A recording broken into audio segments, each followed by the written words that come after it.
war, an unbreakable alien warrior swore never to show emotion until a human captive witnessed her most guarded secret, a single tear.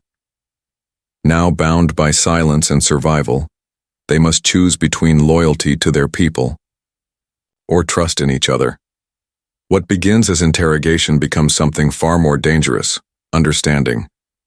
Stay to the end, because this is not a story of war.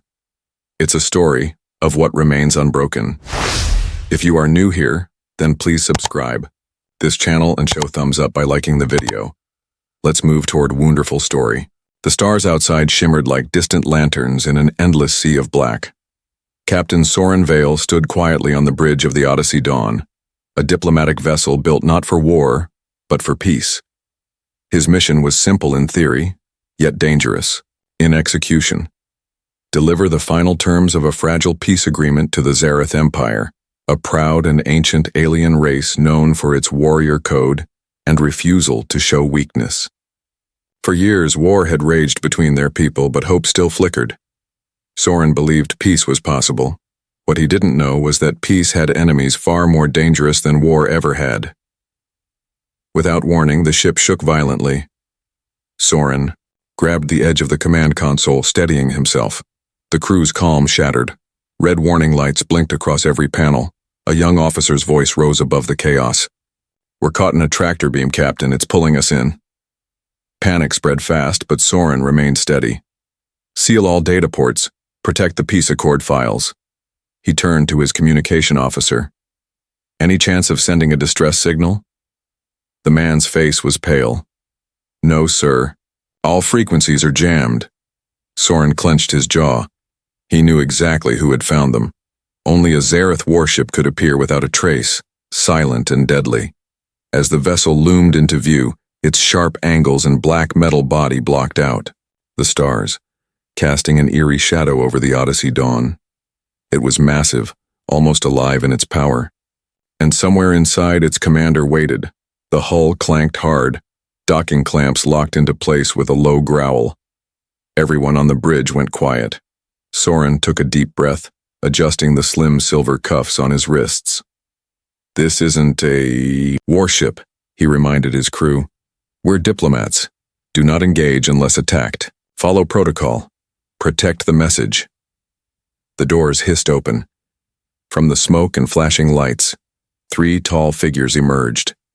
They moved like shadows, silent and smooth. Each wore sleek black armor that seemed to drink in the light. Soren stepped forward before his captain could act, raising his hand slowly in a gesture of peace.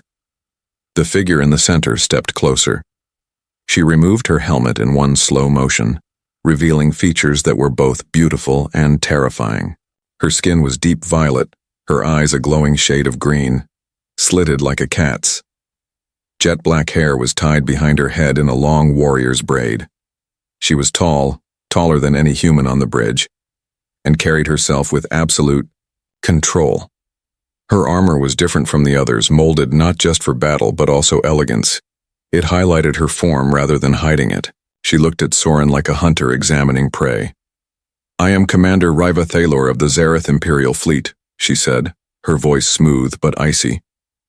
"This vessel is now under my control." Soren did not flinch.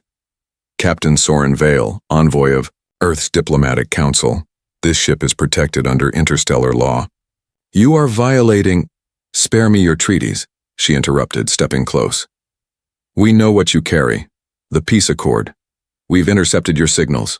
Your neural implant contains data my superiors require. You'll surrender it, or we'll take it." Soren stood his ground. "The implant is biometric. If you try to remove it, the information is lost." Riva studied him for a long moment. Then, to Soren's surprise, a thin smile curved her lips. "Then it seems we'll be spending some time together." Before he could react, she grabbed his wrist. Her grip was powerful, like cold iron. He reached for the small neural jammer, hidden in his sleeve, but she was faster. With a twist of her hand, she disarmed him and held the device between her fingers. "A weapon? From a diplomat?" Her voice lowered. "Perhaps you humans aren't so simple." She gave a sharp signal.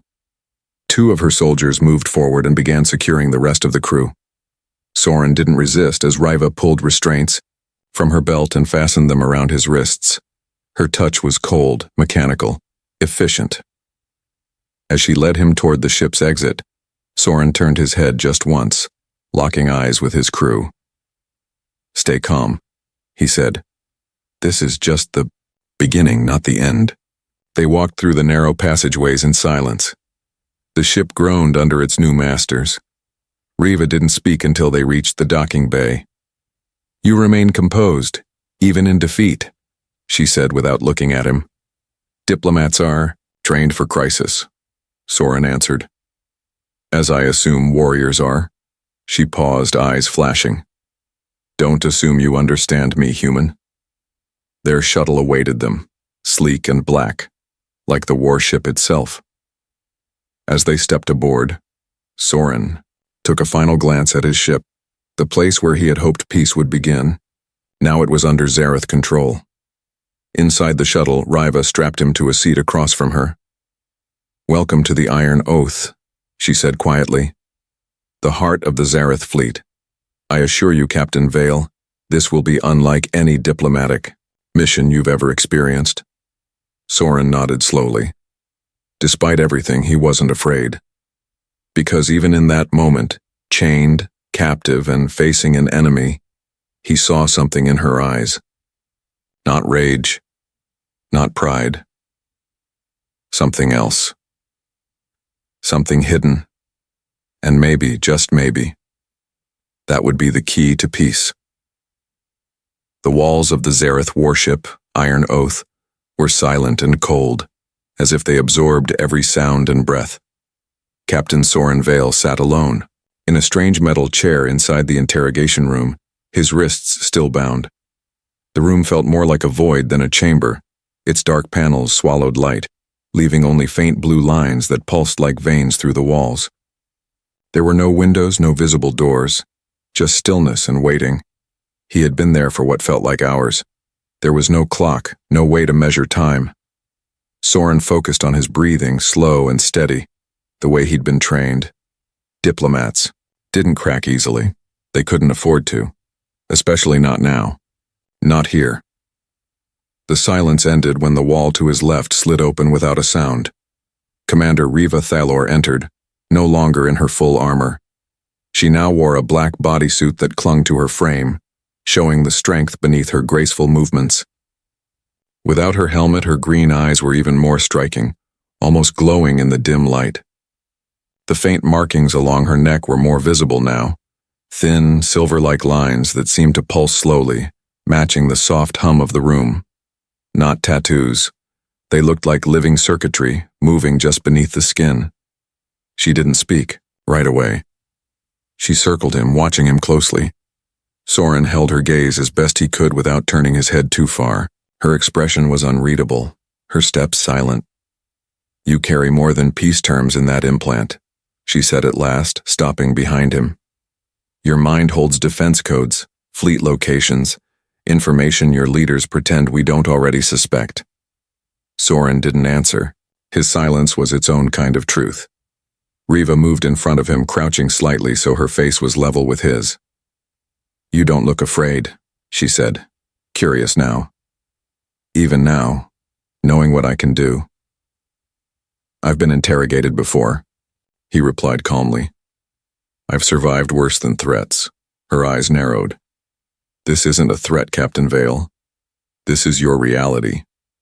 She reached into her belt and pulled out a small circular device. Without warning, she pressed it against his neck. A chill shot through him, quickly followed by a strange warmth spreading through his veins. His vision blurred for a second, and his thoughts grew heavy. "What is that?" he asked, fighting to keep his voice steady. "A truth enhancer," she said simply. "Not enough to break you, just enough to make your resistance uncomfortable." Soren's jaw tightened. The warmth in his body made it harder to think clearly, but he focused on the sound of her voice, the coolness of the chair, the ache in his shoulders. His training kicked in. Stay calm. Focus on what's real. "Why not just use a mind probe?" he asked, stalling. She tilted her head. Crude. It damages memory. Too much destruction for too little clarity. I prefer conversation. It reveals more. Riva tapped a panel and a hologram appeared between them. Star charts glowing in the air, planets spinning slowly. You humans have moved ships here to the Krivon line. Why? They're humanitarian vessels, Soren replied slowly, choosing his words with care. Evacuation efforts as outlined in the proposal. Riva studied him, watching for signs of lying. She adjusted the map to another system. And this one? Eris Prime? You're building weapons facilities underground. That planet has no atmosphere. It couldn't support life, let alone factories. She didn't blink. Answer the question. Soren exhaled. It's a research outpost, civilian. He expected anger, but instead saw something else, uncertainty. She wasn't as sure of the intelligence reports as she pretended. She was testing him, trying to find truth in the spaces between his words. You're calm for a prisoner, she said again, more softly this time. Because panic doesn't help, he answered. She stood again, walking slowly around him. You speak like a man who believes in something. I believe in peace, he said simply. Riva paused behind him. He could hear her breath, steady, controlled. But he noticed the shift in her steps, the slight hesitation. There was something behind her calm, just beneath the surface. I've read your file, she said. Your record is clean, too clean. No personal attachments, no scandals. You're not a soldier. But your reflexes earlier, your escape attempt, that was military. Soren didn't respond. Riva came closer, her fingers tracing the edge of the chair. Then, without warning, she reached out and gripped his chin, lifting it gently so he had to look at her. Her hand wasn't cruel, just firm. Who are you really, Captain? Soren met her gaze. Exactly, who I said. A long silence followed. Her eyes searched his. Then she let go and stepped back, her face unreadable again. The wall behind them chimed. A soldier's voice crackled through a communicator. Commander, incoming message from High Command, private channel. Riva's expression shifted slightly. She tapped her wrist, silencing the message. I'll return, she said coldly. Don't go anywhere. As she turned to leave, Soren noticed the markings on her neck glowing faster. Her shoulders were stiff, her walk a little too controlled. She wasn't just a warrior. She was someone holding something inside, something heavy. The door closed behind her with a hiss. Soren sat still, breathing slowly. He was starting to see it. Beneath the armor, beneath the orders, Riva Thaler was more than a commander. She was a person carrying pain she hadn't allowed anyone to see. He wasn't sure what the message from High Command would bring, but he knew one thing. Whatever strength Riva showed on the outside, it wasn't the full story. And if he ever had the chance, he intended to find out the truth behind the mark. The sound of alarms broke the stillness. Red lights flashed along the ceiling as the iron oath shook beneath Soren Vale's feet. He remained seated in the interrogation chamber, though his restraints had loosened slightly from his earlier attempts to wriggle free. Something serious was happening. The entire ship was under attack. The wall in front of him split open, and Commander Riva Thaler entered quickly, her calm exterior slightly cracked. She didn't speak at first, but her eyes met his with a sharp intensity. We're under siege, she said flatly. Unidentified vessels just breached our defense grid. The strike pattern, they're human, but something feels wrong. Soren raised his eyebrows. You think it's a trap? She didn't answer. Instead, she moved to the wall and pulled down a hidden panel, revealing a compact energy weapon. As she checked its charge, the ship rocked again, harder this time. The lights dimmed for a moment, then flickered back on. We need to reach the auxiliary control room, Riva said. Main command is too exposed. You're bringing me? Soren asked, surprised. You're not safe here, she replied, then added after a moment, and I may need your insight. She knelt beside him and began unlocking the restraints. Her touch was quick, confident. As soon as he was free, she handed him a sidearm, one clearly designed for Zareth warriors, heavier and more advanced than anything he had used before. He took it carefully. "I could shoot you," he said quietly. She met his eyes without fear. "But you won't." Soren gave a slight nod. "Because something about this feels wrong. The way they're attacking, it's not standard human military formation." They stepped into the hallway together, and for a moment there was a strange silence between them. Not the silence of distrust, but of two people who suddenly realized they were now on the same side, if only for a moment. They moved in sync, covering each other as they passed through the trembling corridors of the ship. At a junction, a blast door had jammed halfway open. Smoke curled through the hallway. Two masked soldiers in black armor appeared from the haze, their movements quick and practiced. Riva reacted first, raising her weapon and dropping one attacker with a clean shot. Soren followed, aiming low and catching the second off guard. The soldier went down with a grunt. Riva glanced at him as they moved on. "Impressive for a diplomat." "I have a flexible job description," Soren replied, scanning the corridor. They reached the auxiliary command center and sealed the doors behind them. Inside, backup crew worked at glowing panels, trying to stabilize the ship. The center was smaller, then the main bridge, but just as efficient. Riva took command instantly, barking orders in Zareth language as the crew responded. Soren stood near the main display, eyes narrowing as he studied the enemy's ship patterns. "These aren't government forces. Look here, this formation. That's mercenary strategy. Someone paid them, and not cheaply." Riva's eyes followed his finger on the screen. "Why would mercenaries attack my ship during a peace negotiation?" "Because someone doesn't want peace," Soren answered. "War makes people rich. People who sell weapons, fuel conflicts, manipulate power." She frowned. "Someone from your side?" He shook his head. "Maybe. Maybe even someone from yours. Peace threatens people who live off chaos." The ship rocked again. A ceiling panel collapsed behind them. Sparks flew across the room. Riva stumbled, and Soren instinctively reached out, catching her around the waist. For a second, they froze. Her body pressed against his, her breathing, heavy in the chaos. Their eyes met, and something silent passed between them. Not fear, not anger, something else. Something fragile and new. "Thank you," she said, straightening. Soren nodded, releasing her. "We need to stop the attack. Together." She looked at him for a long time. "You risked your life for me." "I didn't think. I just moved." A small, unreadable smile touched her lips. Sometimes instinct tells the truth better than words. She pulled a second weapon from a nearby compartment and handed it to him. "If you betray me, I won't," he said, "because I believe peace is still possible. Even now." They moved out again, this time with a small security team. The fighting in the halls had grown more intense. At every corner they covered each other's backs, their movements coordinated as if they'd trained together for years. The more they fought side by side, the more something unspoken built between them. A trust formed not through words, but through action. They reached a final sealed bulkhead leading to the inner control core. As Riva placed her hand on the scanner, another explosion rocked the floor beneath them. She slipped, and again Soren caught her. This time, she didn't pull away immediately. "You're still standing with me," she said quietly.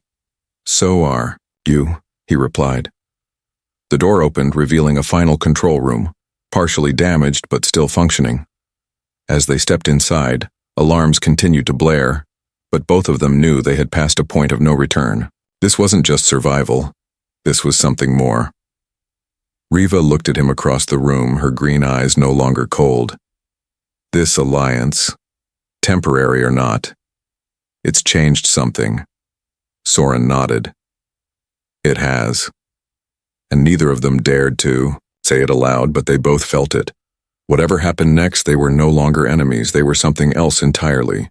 The control room buzzed with quiet urgency as crew members scrambled to stabilize the wounded warship. The heavy doors sealed behind them, muffling the chaos still unfolding outside. Commander Riva Thalor stood at the central console, her gloved fingers moving swiftly over the controls, while Captain Soren Vale observed her from across the room. They had made it through fire, betrayal, and bullets together, but what now lingered between them was not just the memory of the battle, but something deeper, quieter, and harder to name. Riva glanced toward him. "Our systems are holding." "Barely," she said, her voice steady again. "The attackers are retreating for now." Soren nodded, but his eyes didn't leave her. "They'll come back. Whoever sent them will try again." She didn't deny it. Instead, she opened a private channel and began composing a secure message. Soren recognized the purpose without asking. She was preparing to tell the truth, about the mercenary attack, about the breach of diplomatic protocol, and about the fragile alliance that had formed between two supposed enemies. For a commander, raised to never question orders, it was an act of quiet rebellion. When the message was encrypted and sent, Riva turned to face him. "This will not go over well," she said. "In my world, admitting weakness, showing hesitation, it's dangerous." "You didn't show weakness," Soren replied. "You showed reason. That's strength." She watched him carefully, her expression unreadable. "You saw me earlier. In the chamber. You accessed the surveillance. You saw what I didn't want anyone to see." Soren didn't try to lie. "Yes." Her jaw tightened. For a moment he thought she might strike him, but instead she looked away, her voice lower than before. "That part of me, it was never meant for anyone, especially not a human." He stepped closer. "You lost your home, your family. You're allowed to feel grief." She looked at him again, and for the first time since they met, there was no sharpness in her gaze, only sadness. Zareth warriors are trained from birth to carry the pain of loss without tears. Emotion is weakness. "But I broke that code." Soren shook his head gently. "No, you broke free of it. That's different." She let out a soft breath, almost like a sigh. "If anyone else finds out what you saw, I'll lose everything." "Your secret is safe with me," he said without hesitation. For a moment, the silence between them stretched thin. Then Riva reached behind her armor and pulled something from her neck. A silver emblem, simple and worn, likely a personal token. She held it out to him. "Keep this," she said. "A sign that trust still exists, even here, even now." Soren accepted it carefully. "You don't have to do this." "I want to," she said. "You're the first outsider I've met who didn't treat me like a weapon or a monster. You listened. You understood." A soft chime broke the moment. One of her officers called from the communications bay. "Commander, new incoming transmission, high-level clearance, human signal, diplomatic council." Riva's expression changed, becoming guarded again. She nodded. "Put it through." A hologram flickered to life, revealing a high-ranking human ambassador. The man's voice was clear but tense. "Captain Vale, we've received your partial message and intercepted battle data. Are you safe?" Soren answered calmly. "Yes, but it's more complicated than we thought. The attack came from outside either of our governments. Mercenaries. Someone wants peace to fail." The ambassador frowned. "And your current status?" "I'm on the Iron Oath. Still technically a prisoner, but the situation has evolved." Riva stepped forward, her voice sharp and clear. "This captain has acted with honor. He saved my life, and possibly prevented a war." There was a long pause before the ambassador replied. "Understood. We'll begin immediate inquiries into the mercenary link. In the meantime, Captain Vale, return as soon as possible. We need your report." The transmission ended. Riva looked at Soren, her face unreadable once again. "It seems your world still has use for you," he smiled faintly. "And yours still has questions to answer." They walked together through the dim corridors one last time. The ship had quieted now. Fires were out, systems stable, but the air still carried tension, between duty and change, between orders and truth. At the docking bay, Soren turned to her. This could be the start of something better. Or the beginning of something even harder, she replied. Either way, he said, you won't face it alone. If you ever need someone to remind you that strength and feeling can exist together, remember me. She nodded, her eyes steady but soft. And if you ever forget that trust can grow in the worst places, remember this. She reached out, touched the emblem still in his hand, and closed his fingers around it. As he boarded the waiting shuttle, Riva remained standing by the open hatch. No grand farewell, no promise of reunion. Just two people who had once been enemies now joined by something that couldn't be explained in words. When the shuttle rose into space and the Iron Oath became a shrinking shadow behind him, Soren didn't feel like a prisoner returning home. He felt like a bridge between two worlds, and for the first time in a long time he believed something unbroken could still grow from the ruins of war.